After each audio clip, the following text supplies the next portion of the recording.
Və mən dedim ki, mütləq arzularımın arxasınca gedəcəm. Niyə yarım qalsınlar? Və bunun üçün, çox uzun yol keçdim təbii ki. Yəni deyə bilmərəm ki, o dəqiqə əllər arabasına oturdum və cəmiyyətə qarışdım və beləliklə mən ilk dəfə başladım idmana, Paralimpiya komitəsinə üzv oldum. Müxtəlif idman növlərində öz gücümü sınadım, güllə atdım. Sonra Paralimpiya idman növü olan qılınc oynatma idman növü ilə məşğul oldum. Hətta inanırsınız mən əllər arabasında rəqs etməyə başladım.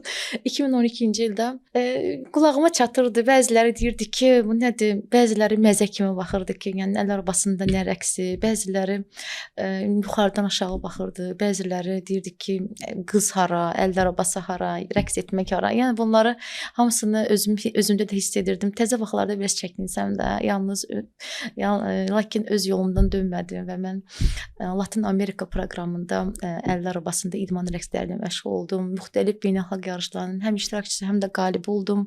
Hətta ən böyük nailiyyətim Qitələr Kubokunu öz tərəf müqavilimlə bərabər Azərbaycana, yəni öz ölkəmizə gətirməyə müyəssər olduq. Və